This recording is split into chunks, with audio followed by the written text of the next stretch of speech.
Hello, Slush. Hi, Slush. It's Iain Martin. I'm editor with Forbes. I'm joined by Qasar Younis from Applied Intuition. Mr. Younis. Of course.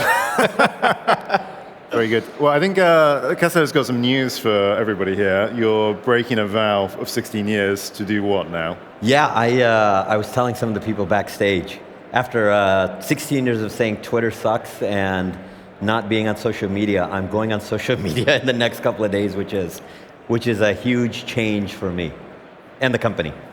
Why?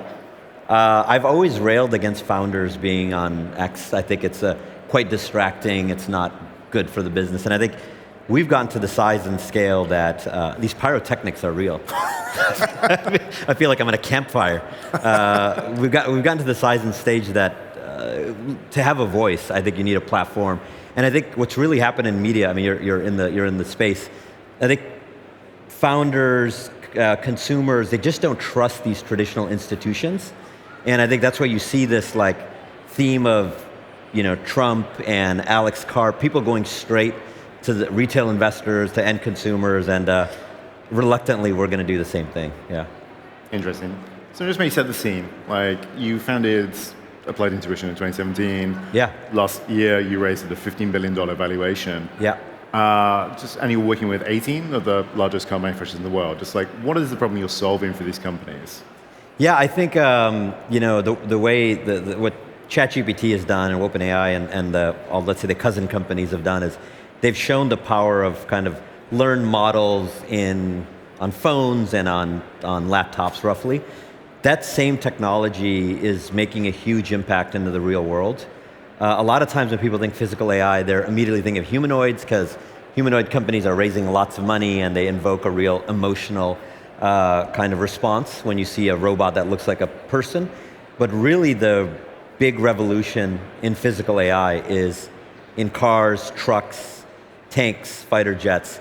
Making these things smart is way more interesting because there's a billion of them already out on the planet. There's a billion cars and trucks and tanks and drones out there, and they're pretty dumb. They're not very sophisticated. They're electromechanical systems, and so we bring intelligence. And for the last roughly decade, we've brought intelligence into these systems. And so in the passenger car space, that's making them self-driving. In a fighter jet, that's making it more intelligent, including some autonomy and flying, but also all the other things that a warfighter has to do. That's great. In terms of self-driving, you're in a bracket with Google's Waymo, yeah, with Elon Musk's Tesla, and also a bunch of Chinese companies who are very technologically proficient. What's your right to win in that space? Yeah, it's a great question. So I think it's less obvious in Helsinki. If you're in the Bay Area, self-driving is a very, very big thing because it's just in the last couple of days, Waymo now has opened their geography for everywhere from San Jose to San Francisco. If you're in San Francisco for any amount of time, you see Waymo cars driving by, and Tesla's really gotten in the race with robotaxis. So generally speaking, people think Waymo, Tesla, and then something happening in China. Our business is enabling everybody else. It's the automakers, it's the trucking companies, it's the construction and mining companies, it's agriculture, it's defense, but they're all going through a similar thing. I think the state of the industry today is, I think we do this conversation 5 years ago or 10 years ago. It's very, very different. 10 years ago, self-driving is kind of like crypto. Who knows what the impact is going to be? Is it going to be a real thing? Is it going to be real value?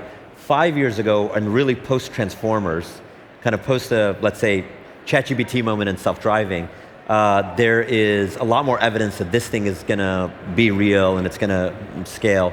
Today, there's really no debate self-driving is going to happen. The whole debate is how fast it's going to be generally available.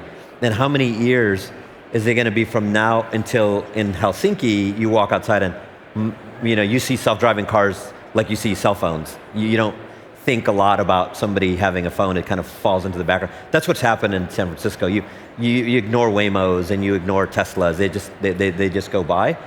And our right to win, beyond the fact that we're like a functioning business, we generate cash. And so we figured out a way to get 1,000 engineers working on this in a sustainable manner, is that all of these other companies need to ultimately have this technology within their products. And Waymo and Tesla and the Chinese are not going to provide that. And it provides a massive opportunity for us. And we've been fulfilling that opportunity pretty aggressively, and that's why we're a $15 billion company, all that stuff, yeah. What do you think the timeline is then to kind of seeing like the Waymo volume of self-driving cars on the streets of Europe, or I guess everywhere in the world? So you're using the term Waymo as kind of substitute for the word of like robotaxi. Yes. So but the Waymo approach is very particular, and it's an approach where the geography matters, and it's an expensive vehicle with an expensive sensor set, and therefore the general availability of Waymos is slow in the sense of it's going city by city. Now Waymo will grow fast, and if you look at Uber as an example, the top dozen markets are like 60% of Uber's profits.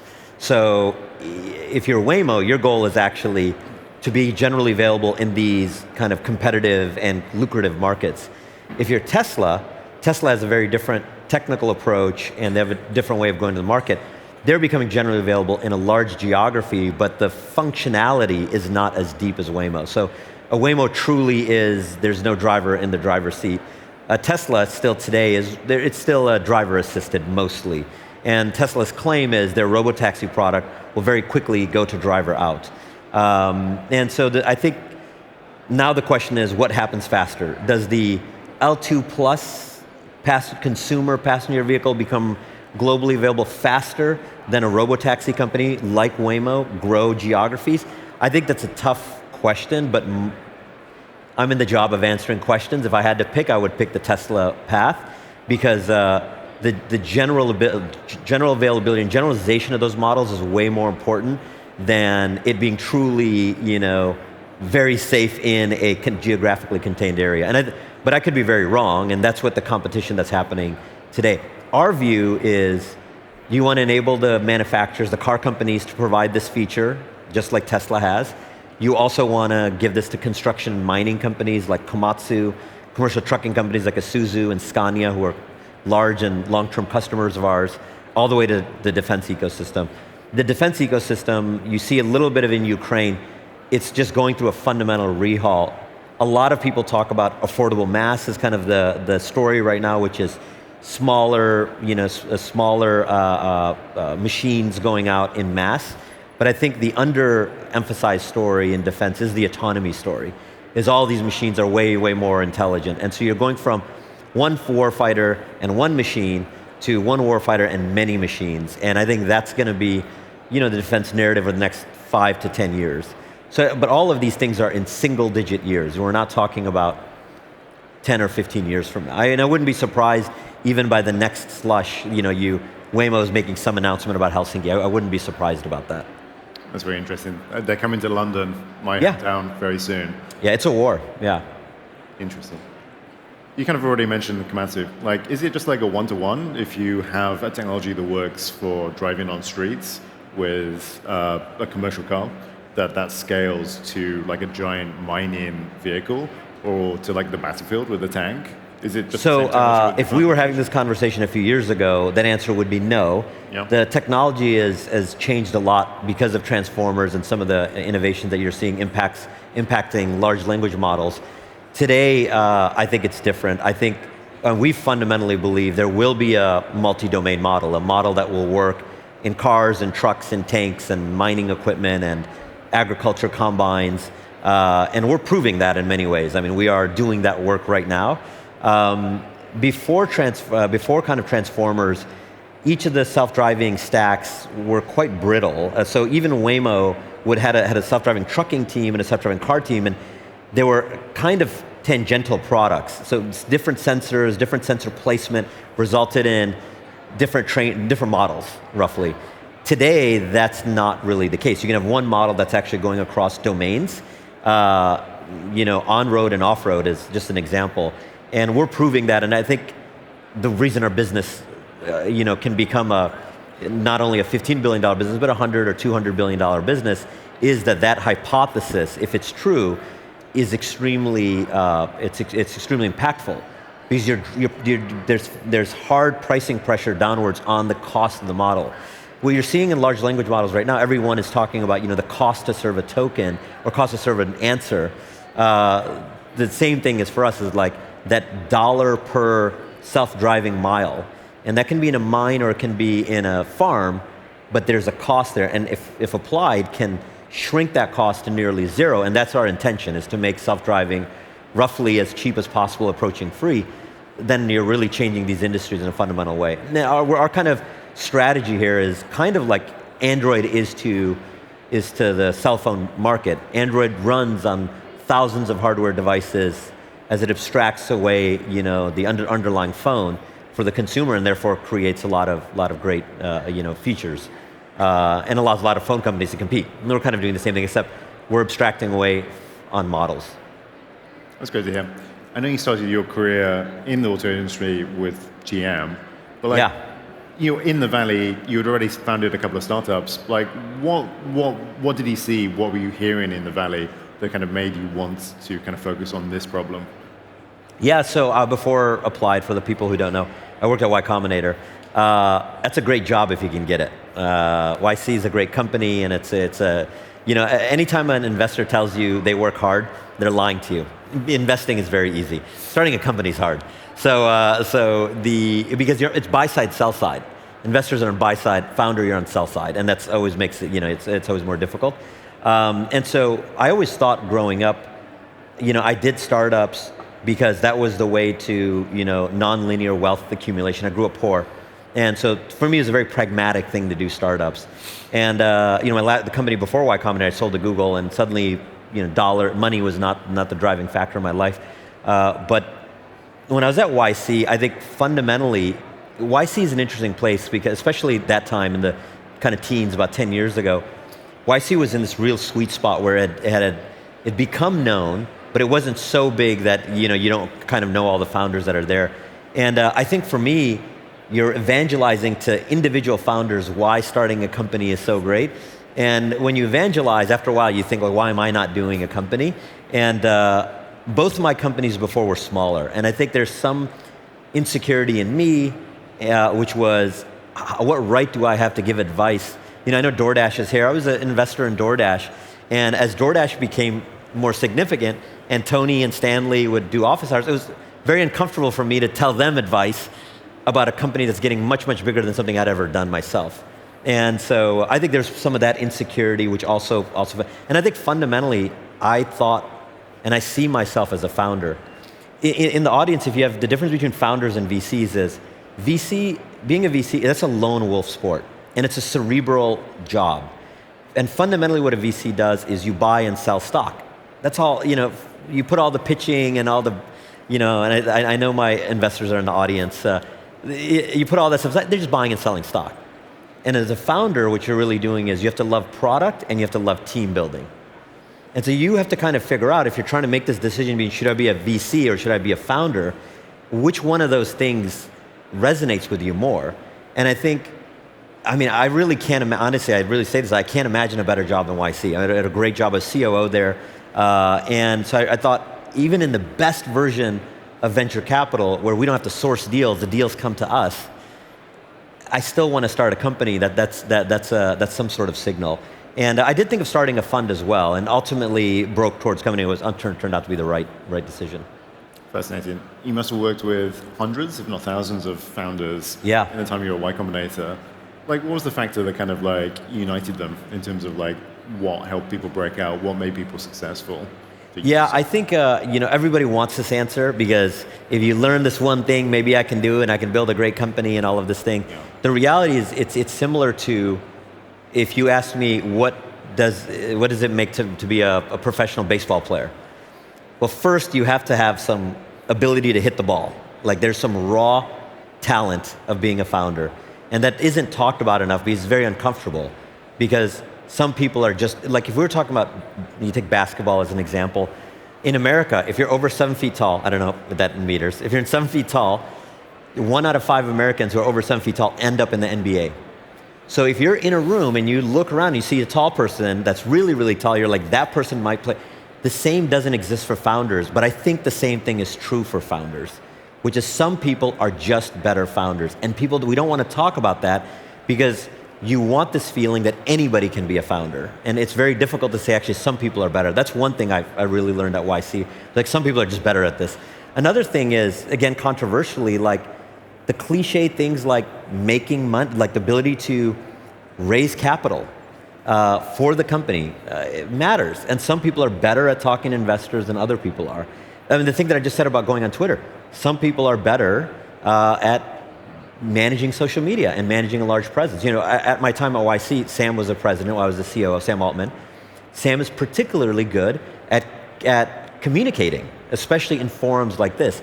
That's extremely important, but I think we underestimate that. I think especially in the YC universe, the view is if you're a great engineer who has ambition, you have the right to build a great company. And the ugly truth is, kind of, the market really doesn't care about that. So what the market does care about is, you know, your ability to communicate effectively, your ability to raise capital, your ability to lead product and write software and do it and understand the market. And so I think for me, combining the early part of my life, which was, you know, automotive, and seeing this change in self-driving, you know, roughly 10 years ago, it just felt like it was it was an opportunity there. I mean, a fundamental thing that we believed is the car business is going to be a software business, and we really believe that, and that was the core in which we built this, you know, company around. It's fascinating. You know, kind of now, 10 years on, almost 10 years on, you're kind of the other side of the desk. You're running a company with over 1,000 employees. It's scaled. It's one of the largest startups, private startups in America. Like, what have you learned about running a company of this scale this time around? Yeah, I mean, you learn a lot. I would say this is for founders. I'm going to give a very, very tactical answer because I was thinking about, you know, myself, and we did a bunch of things which I kind of regret. Number one, we never did leveling in the company. I worked at Google, and if anybody who works at Google, the best way you can find out if they worked at Google is you talk about perf or promotions, performance, and Google did it horribly poorly, especially 10 years ago, 15 years ago. And so we were like, well, we're not going to let the Google system, and we're a Mountain View software company, right? We're right down the street from Google. We hired lots and lots of Googlers. Me and my co-founder worked at Google, that's where we met. And so we refused a leveling system and refused a corporate kind of thing. And we just introduced levels in the company we're 1,300 people. It's just painful. So I think I would have done levels earlier. I think the cliche things about the management team having to be changed as the company scales, I think we're very proud that we have a very high retention culture where people stay at the company for long periods of time. It was a weird thing to have strong identity over because the company is just growing so fast and you end up having people stay in roles for longer than they probably should have. I think the opposite is also bad. I don't think you should just fire people because the company's gotten bigger. But I think we made that mistake. We have the uncanny truth of we've preserved 100% of capital that we've ever raised. So we raised some $1 billion or whatever. It's all in the bank, and we built a large business without using the money we raised. That's stupid. We should use that money. We should use that money because that capital is available to us. I think we're very proud that we built a functioning business. And I think when you talk to other founders, they're happy for you because they understand that you're off the yoke of investors. You know, my investors don't control me because I don't need their money. And so other founders really love that. And I think some employees really love it, especially in the AI ecosystem. There's so many companies burn a lot of money. We resonate with employees who have been at AI companies that have gone under because they've run out of capital. So, but we've had these identities, like not being on Twitter. Like we shouldn't have done, 10 years ago I should have gone on Twitter. It's sad in some way that we're such a performant company and so few people know about us. And so I think if you're a founder in the audience, you know, don't listen to my old talks. So raise money and burn it. Get on Twitter and fire your employees. Like, no, don't. It's all nuanced. But you have to be very thoughtful about all these decisions that we made. So we had all these kind of things that we took very proudly. Like Applied is a very unique company in Silicon Valley for a bunch of reasons. It's some of these reasons. We're a 5-day in office company. There's a certain cultish brand around the company. They say we're cult classic, not bestseller. We're very much in that category. But I think if you want to build a really large business, you have to be a bestseller.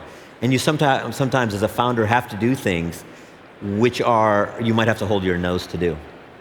Just to circle back, why does leveling matter? Like people were kind of jostling, they were unclear about their role, or who was senior? Like, why do you need leveling? Why does it matter? What does what matter? Leveling. Leveling, I think, I think it's very difficult to scale a business where people don't know what their role is. And it's kind of shocking, to be 1,000 engineers and the engineers don't know how senior everybody is because nobody's comp is not public. Yeah. So you'll have a group of 6 engineers.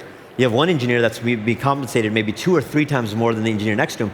The manager might not know the comp, the senior manager knows, and suddenly it's like what my expectations of an Iain Martin who's an entry engineer who's just 2 years out of Berkeley versus somebody who's 10 years out of Google have to be different. And I think we struggled because we so didn't want to be a corporate entity that we said, let's just refuse these things. I was talking to, what ultimately got me over doing this is Ali from Databricks, the founder, the CEO of Databricks. I called him and I said, Ali, what do you think about levels? And he said, we worked at Google and this is all this shitty thing about Google was these levels. Everyone just cared about levels. And he said, well, Google is like a multi-trillion-dollar company.